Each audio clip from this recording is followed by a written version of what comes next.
Sarah Mitchell's hands trembled as she gripped the steering wheel, her knuckles white against the worn leather. The winding mountain road to Cedar Falls stretched endlessly before her, each mile taking her further from the life she'd known and closer to something she couldn't yet name. 6 months had passed since the accident that claimed her 8-year-old daughter Emma's life, and the grief still felt like shards of glass embedded in her chest, cutting deeper with every breath. The radio crackled with static as she climbed higher into the Catskill Mountains of upstate New York. She'd left her job as a marketing executive in Albany 3 weeks ago, unable to bear another day of sympathetic looks from colleagues who whispered about her behind closed doors. The corporate world that had once defined her success now felt hollow and meaningless. What was the point of building campaigns for products people didn't need, when the only thing that truly mattered, her daughter's laughter echoing through their suburban home, was gone forever? The real estate listing had caught her attention during one of her sleepless nights, scrolling through properties on her laptop while Emma's favorite stuffed elephant sat untouched on the pillow beside her. Historic hotel, needs extensive renovation, motivated seller, $2,000. The price was so low it seemed like a mistake, but when Sarah called the number, Harold Winter's gravelly voice confirmed it was real. His family had owned the Grandview Hotel for decades, but the maintenance costs and legal complications had become overwhelming for the 83-year-old retired teacher. "Most folks think I'm crazy for selling so cheap," Harold had told her during their phone conversation. "But that place has been nothing but heartache for my family. Maybe someone with fresh eyes can see what we couldn't." There was something in his tone that suggested deeper secrets, but Sarah hadn't pressed for details. She was looking for an escape, not another mystery to solve.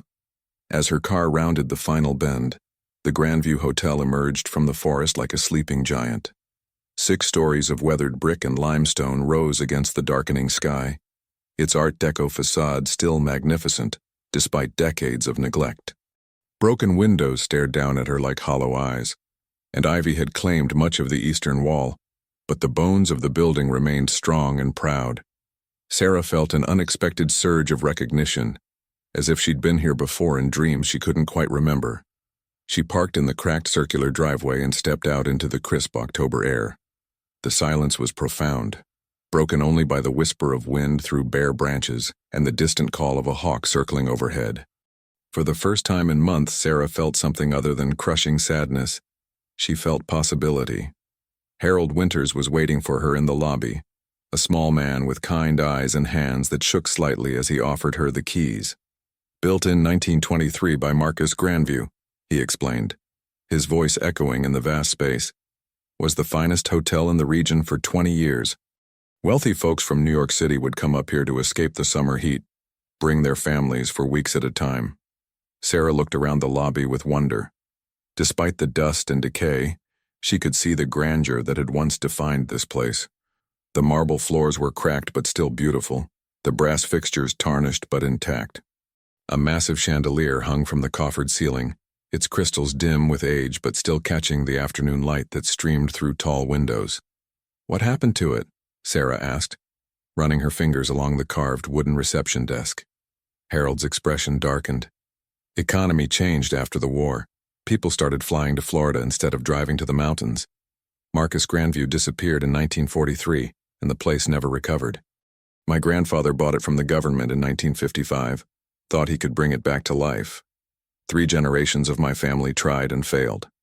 As Harold showed her through the building, Sarah learned more about its history. The hotel had 47 guest rooms spread across 6 floors, each with its own bathroom and mountain views.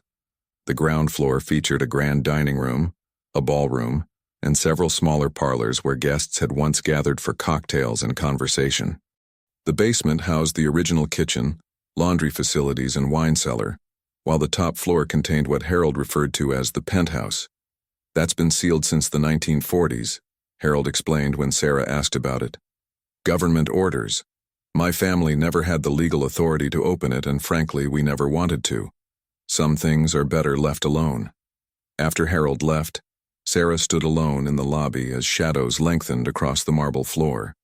She thought about Emma, about how her daughter had always been fascinated by old buildings and their stories.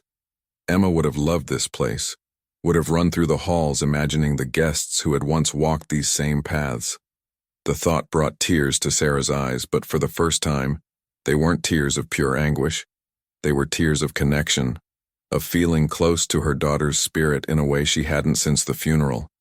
That first night, Sarah slept on an air mattress in what had been the hotel's library, surrounded by dust-covered books and the gentle sounds of the old building settling around her. She'd brought basic supplies from her apartment, camping gear, non-perishable food, and a few personal items including Emma's favorite photograph. In the picture, her daughter was laughing on a swing set, her blonde hair catching the sunlight, her eyes bright with the joy that had defined her short life. Sarah had been a single mother since Emma was 2, when her ex-husband decided that fatherhood wasn't compatible with his dreams of becoming a rock star. She'd built a successful career while raising Emma alone, proud of her ability to provide a comfortable life for them both. But success in the corporate world felt meaningless now. The promotions, the bonuses, the recognition, none of it mattered without Emma there to share it with. The next morning, Sarah began a systematic exploration of her new property. The first floor revealed the full scope of the renovation challenge ahead. The kitchen equipment was rusted beyond repair, the plumbing needed complete replacement, and most of the electrical systems were dangerously outdated. But there was something about the bones of the building that spoke to her. The high ceilings, the detailed moldings, the way the morning light created patterns on the hardwood floors. It all felt like a canvas waiting for a new masterpiece. On the second floor, Sarah discovered that many of the guest rooms still contained their original furniture, covered in dust sheets like ghosts of the hotel's glorious past. She pulled back the coverings to reveal Art Deco dressers, elegant writing desks and beds with carved headboards that spoke of craftsmanship from a bygone era. Each room had large windows offering spectacular views of the surrounding mountains, and Sarah could imagine how breathtaking they must have been when the hotel was in its prime. The third floor housed what had once been the hotel's most luxurious suites, with sitting areas, private bathrooms, and even small kitchenettes for extended stays. Sarah found guest registers dating back to the 1920s, filled with names of wealthy industrialists, politicians, and celebrities who had sought refuge in the mountains. She spent hours reading through the entries, fascinated by glimpses into lives lived decades before her birth. It was on the fourth floor that Sarah encountered her first real obstacle. A section of the hallway had suffered significant water damage from a roof leak, and the floorboards were soft and potentially dangerous. She made careful notes about needed repairs, though she wasn't sure how she'd afford major renovations on her limited savings. Her severance package from the marketing firm would cover basic living expenses for about a year, but restoring a 6-story hotel would require resources she didn't have. The 5th floor had been converted into staff quarters sometime in the 1960s, with smaller rooms and more utilitarian fixtures. Sarah found old employee records scattered in what had been the housekeeping office, including photographs of staff members from different decades. Their faces were full of hope and determination, reminding her that this place had once been someone's livelihood, someone's dream.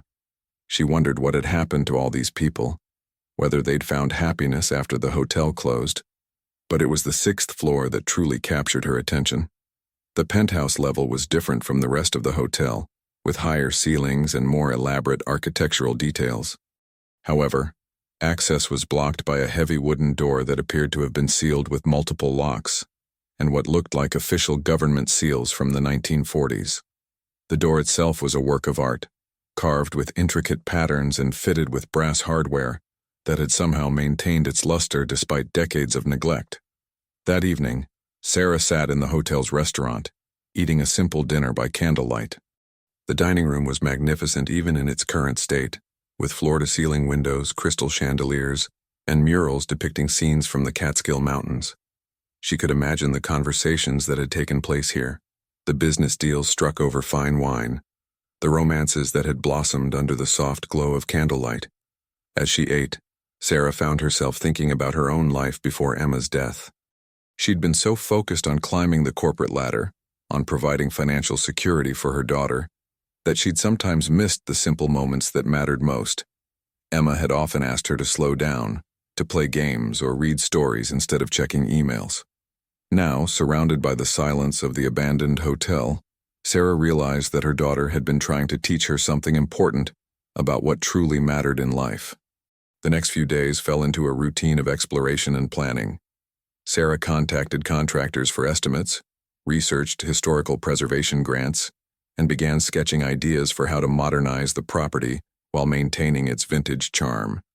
The work gave her something to focus on besides her grief, and she found herself sleeping better than she had since the accident. But the sealed penthouse continued to intrigue her. She'd found references to it in old guest books and staff records, always described in mysterious terms. One former employee had written about strange sounds coming from the top floor, while a guest from 1941 had mentioned seeing lights in the penthouse windows long after Marcus Grandview had supposedly left for extended business trips. Sarah spent hours researching the hotel's history online, using the spotty internet connection she'd managed to establish.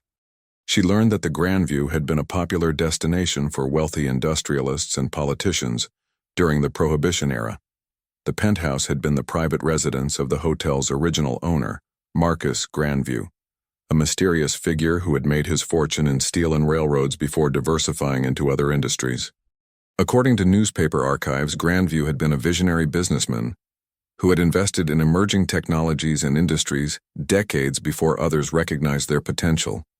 He'd been known for his lavish parties, his extensive art collection, and his ability to predict market trends with uncanny accuracy. But he'd also been intensely private, rarely giving interviews and maintaining residences in multiple cities to avoid unwanted attention. The mystery deepened when Sarah discovered that Grandview had disappeared in 1943, just as federal investigators were beginning to look into his business dealings. The official story was that he'd fled to avoid prosecution for war profiteering and tax evasion, but Sarah found inconsistencies in the newspaper reports that suggested a more complex truth. Some articles hinted that Grandview had been cooperating with government investigations into corruption within federal agencies, while others suggested he'd uncovered evidence of wrongdoing that put his own life at risk. The penthouse had been sealed by government order immediately after Grandview's disappearance, and ownership of the entire property had eventually passed to Harold Winter's family through a complex series of legal proceedings. For 75 years, no one had been allowed to enter the top floor, and the mystery of what lay behind the sealed door had become local legend. Sarah's curiosity finally got the better of her on a rainy Thursday afternoon.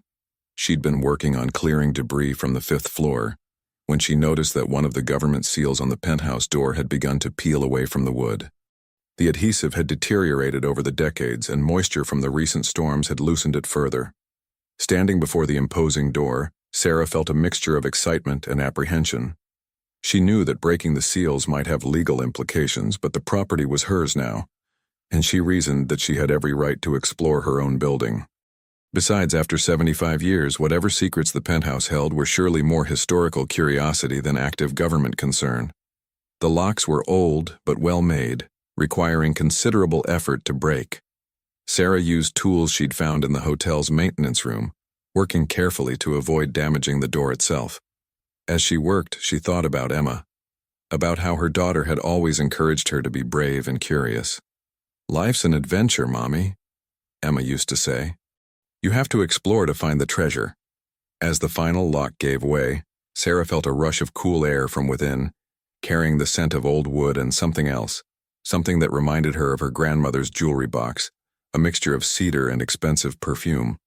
The door swung open silently on well-oiled hinges, revealing a darkness that seemed to swallow her flashlight beam. The penthouse was unlike anything Sarah had expected. While the rest of the hotel showed clear signs of age and neglect, this space seemed frozen in time. The furniture was covered with cloth, but underneath she could see the gleam of polished wood and metal. Heavy curtains blocked most of the natural light, creating an atmosphere of perpetual twilight that felt both mysterious and somehow sacred. As Sarah pulled back the curtains, afternoon sunlight flooded the room, revealing a space that took her breath away.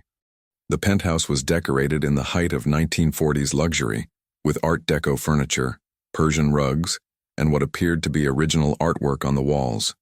But it was the far wall that made her heart race. It was lined with built-in safes and filing cabinets, all bearing the same mysterious government seals that had secured the door. The main living area was enormous, with floor-to-ceiling windows offering panoramic views of the Catskill Mountains. A grand piano sat in one corner, its ebony surface still gleaming despite decades of abandonment. Bookshelves lined another wall, filled with leather-bound volumes that appeared to be first editions of classic literature. The furniture was exquisite. Chairs and sofas upholstered in rich fabrics, tables inlaid with exotic woods, lamps with Tiffany glass shades that cast rainbow patterns when the light hit them just right. But it was the personal touches that made the space feel most mysterious. Family photographs in silver frames showed a distinguished man with kind eyes and a gentle smile, presumably Marcus Grandview himself. There were pictures of him with famous politicians, business leaders, and celebrities of the era. One photograph showed him standing beside a beautiful woman in an elegant gown, both of them laughing at some shared joke. The love between them was evident even in the faded image, and Sarah wondered what had happened to separate them.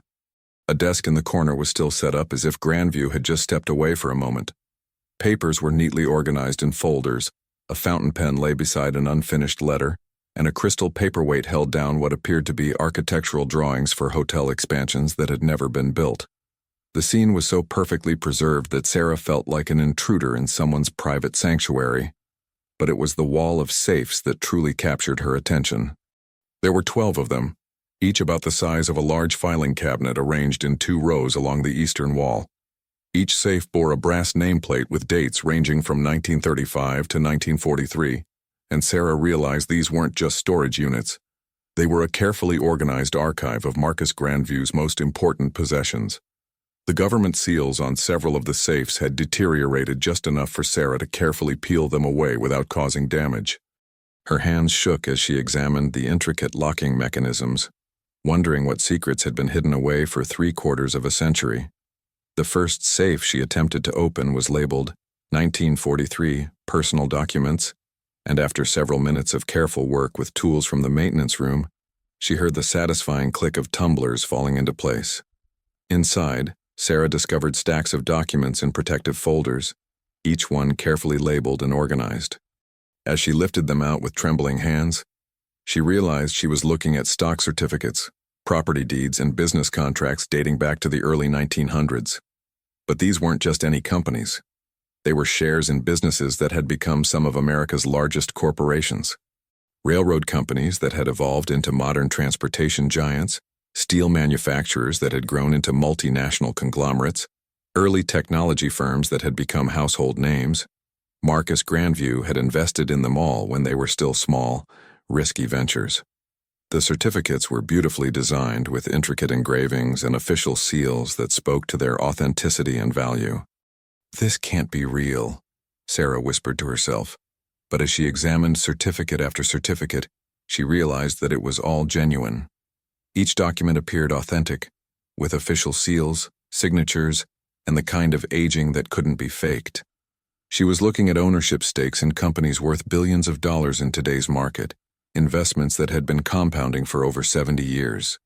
The second safe, labeled Art Collection Provenance Records, revealed something even more extraordinary.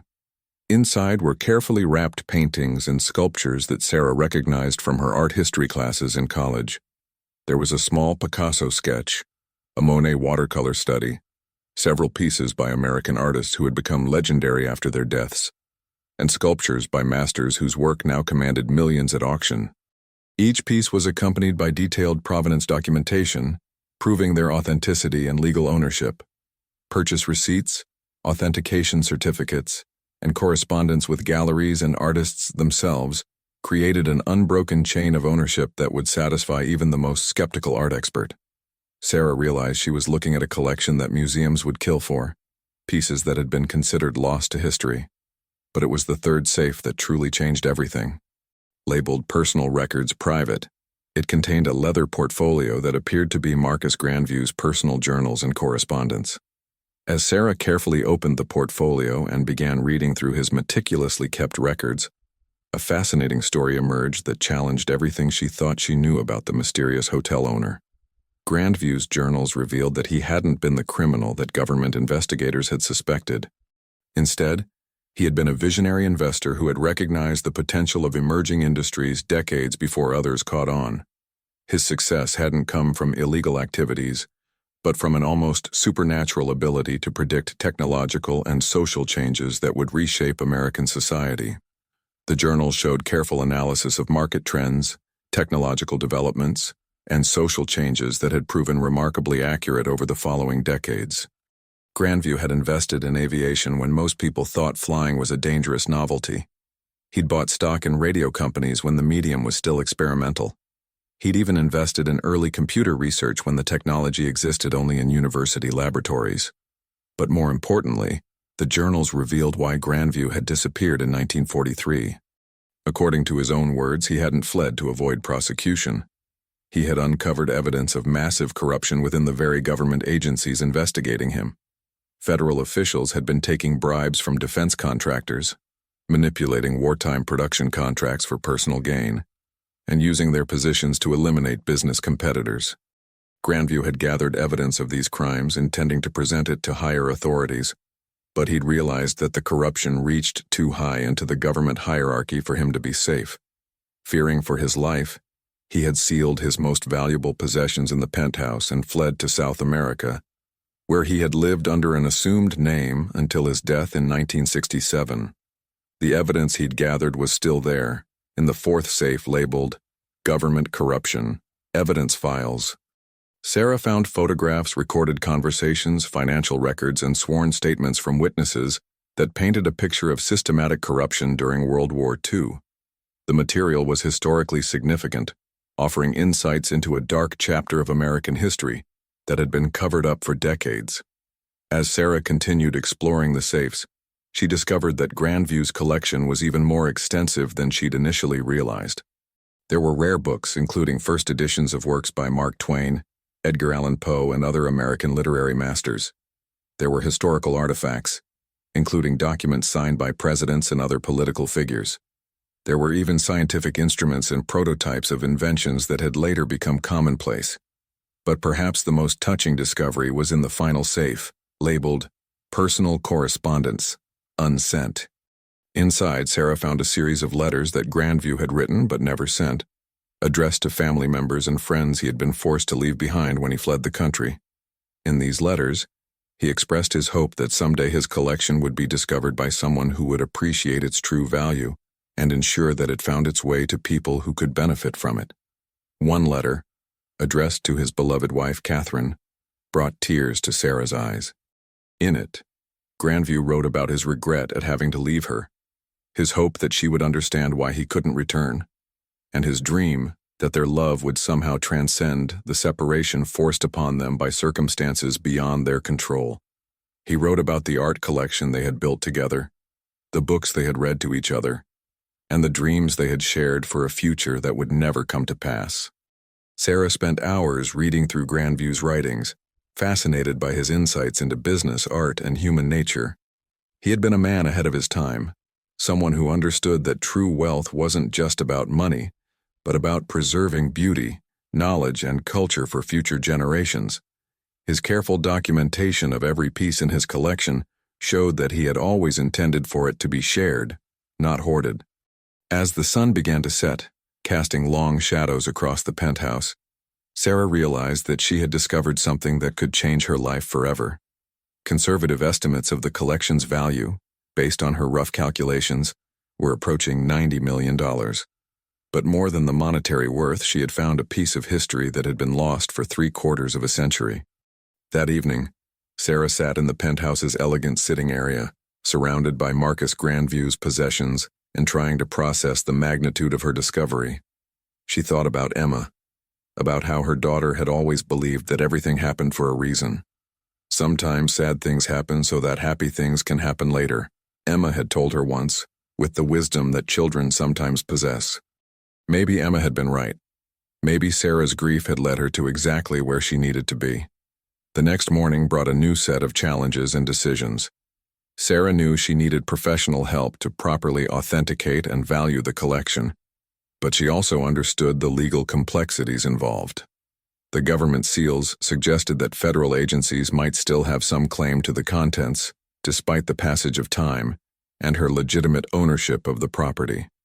She decided to start with research, spending the day making calls to legal experts who specialized in property law, historical artifacts, and government seizure cases. What she learned was encouraging. After 75 years, and given that she was the legitimate owner of the property, her claim to the contents was likely to be upheld in court.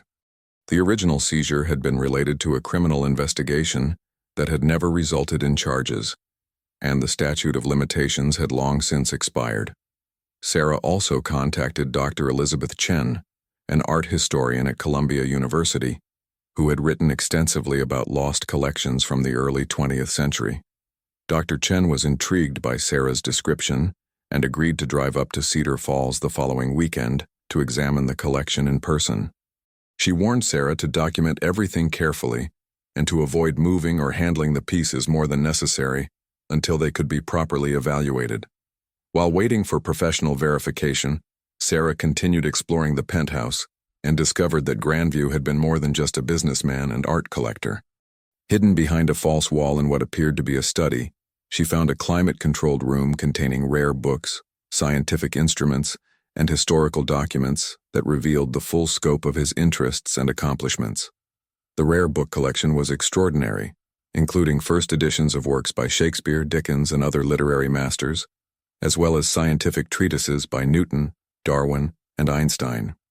Some of the books were so rare that only a few copies were known to exist, making them priceless to collectors and scholars. Grandview had clearly been a man of wide-ranging intellectual curiosity, someone who valued knowledge and culture as much as financial success. The scientific instruments included telescopes, microscopes, and other devices that had been cutting-edge technology in their time. There were also prototypes and models of inventions that Grandview had apparently funded or developed, including early versions of technologies that wouldn't become commercially viable for decades. Sarah realized that Grandview had been not just an investor, but an innovator, someone who had helped shape the technological development of the 20th century.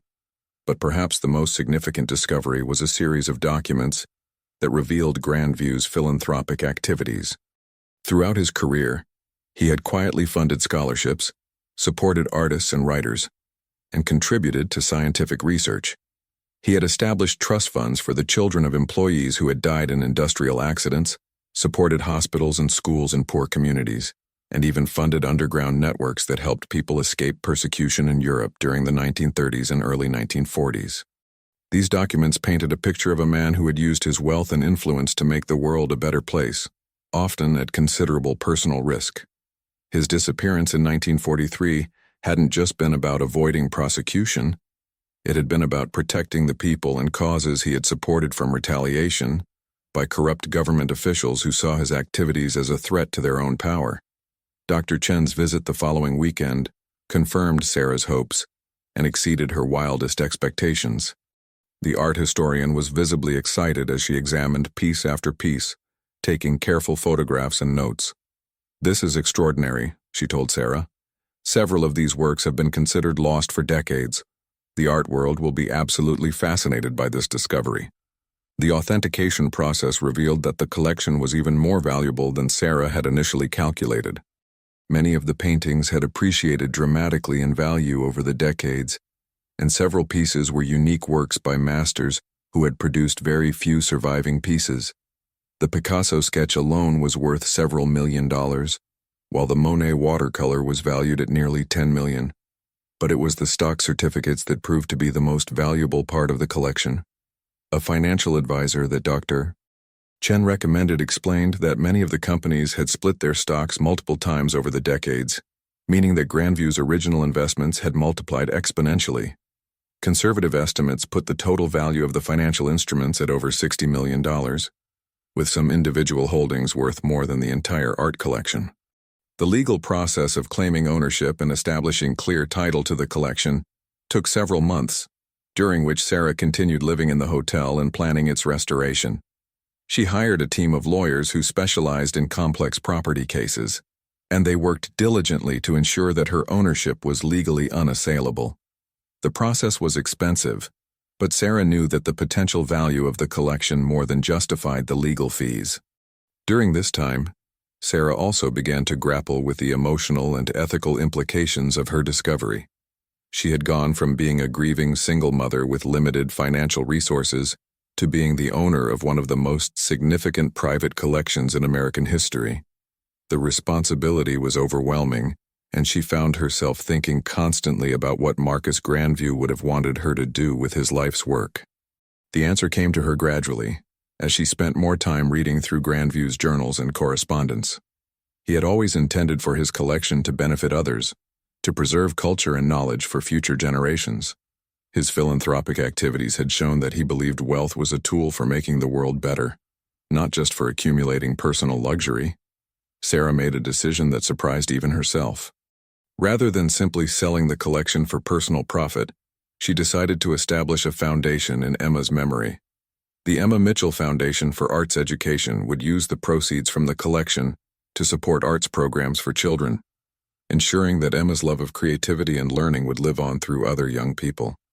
The foundation would also work to preserve and display Marcus Grandview's collection, creating a museum space where the public could learn about this remarkable man and his contributions to American culture and history. Part of the hotel would be restored as a cultural center, offering educational programs, artist residencies, and community events that would bring new life to the struggling mountain town of Cedar Falls. The legal process of establishing the foundation and transferring ownership of the collection was complex, but Sarah found the work deeply meaningful. She was creating something that would honor both Emma's memory and Marcus Grandview's legacy, ensuring that their stories would continue to inspire future generations. As winter approached, Sarah found herself transformed by the experience. The grief over Emma's death would always be part of her, but it no longer defined her every waking moment. She had found purpose in preserving Grandview's legacy and creating something positive from her own loss. The work gave her a reason to get up each morning, a sense that she was contributing to something larger than herself. The hotel's restoration became a community project, with local contractors, artists, and historians all contributing their expertise. Sarah hired several residents of Cedar Falls, providing much-needed employment in a town that had struggled economically for years. The project brought new energy and hope to the community, just as it had brought new energy and hope to Sarah's own life. Local newspapers picked up the story of the discovery, and soon Sarah found herself dealing with media attention from around the country. Art experts, historians, and treasure hunters all wanted to know more about the mysterious collection that had been hidden for 75 years. Sarah handled the attention carefully, working with her legal team to ensure that the publicity didn't compromise her ownership or create security risks for the collection. The story that emerged in the media was one of redemption and hope. A grieving mother had found new purpose through an incredible discovery, and she was using her good fortune to create opportunities for other children to experience the joy and wonder that art and culture could provide. The narrative resonated with people across the country, and donations began pouring in to support the foundation's work. But Sarah's greatest satisfaction came from the quiet moments she spent in the restored penthouse, surrounded by Marcus Grandview's possessions and feeling connected to his story. She had created a beautiful memorial space where visitors could learn about his life and see the collection he had so carefully preserved. The room felt peaceful and purposeful, a place where history and hope intersected in meaningful ways. On a snowy December morning, exactly 1 year after buying the hotel, Sarah stood in the restored lobby and marveled at the transformation. The Grandview Hotel was once again a place of beauty and elegance, ready to welcome guests who would appreciate its history and charm. The marble floors gleamed, the brass fixtures sparkled, and the crystal chandelier cast rainbow patterns across the walls. The Penthouse Museum was scheduled to open to the public in the spring, and advance reservations were already booked solid for months ahead. Art lovers, history buffs, and curious tourists all wanted to see the incredible collection that had been hidden away for so long. The Emma Mitchell Foundation had already begun funding arts programs in schools across the region, and plans were underway for a summer camp that would bring children to the hotel for intensive arts education experiences. Sarah thought about Emma constantly during those final preparations, imagining how proud her daughter would have been of what they had accomplished together. In a strange way, Emma's death had led to this new life, this opportunity to make a difference in the world. The pain of loss would never completely go away, but it had been transformed into something beautiful and meaningful. As she walked through the hotel's restored rooms, Sarah felt Marcus Grandview's presence as well. She had come to think of him as a friend, someone who had faced his own losses and challenges with courage and grace. His story had taught her that even in the darkest times, it was possible to create something beautiful and lasting. His collection would continue to inspire and educate people for generations to come, just as he had always hoped it would. The final piece of the puzzle came when Sarah discovered one last letter in Grandview's desk, apparently written just before his disappearance. In it, he expressed his faith that someday, someone would find his collection and understand its true purpose. "I believe that everything happens for a reason," he had written. "Perhaps my story will end sadly, but I have faith that someone will continue what I started, someone who understands that true wealth lies not in what we accumulate for ourselves, but in what we preserve and share with others." Reading those words, Sarah felt a deep sense of connection across the decades. She and Marcus Grandview had both experienced loss and found ways to transform their pain into something positive. They had both understood that the most important things in life, love, beauty, knowledge, and hope, were meant to be shared, not hoarded. As the snow continued to fall outside the hotel's windows, Sarah felt a peace she hadn't experienced since before Emma's death. She had found her purpose, her way of honoring her daughter's memory while creating something beautiful for the world. The Grandview Hotel would live again, not just as a place of luxury and comfort, but as a center of learning and culture that would inspire visitors for generations to come. The Emma Mitchell Foundation would ensure that children from all backgrounds would have access to arts education, giving them the same joy and wonder that Emma had found in creativity and learning. Marcus Grandview's collection would be preserved and shared, allowing his vision of a more beautiful and cultured world to finally be realized. Standing in the lobby where her journey had begun, Sarah felt grateful for the mysterious forces that had brought her to this place. She had bought a deserted hotel for $2,000, seeking only escape from her grief. Instead, she had found a treasure worth $90 million, and more importantly, a new reason to live and hope and dream. Hey, my friends.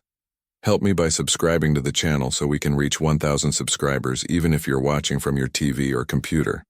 Your subscription makes all the difference, and the algorithm will help you see more amazing stories. Leave a like or an emoji in the comments and be part of this growth.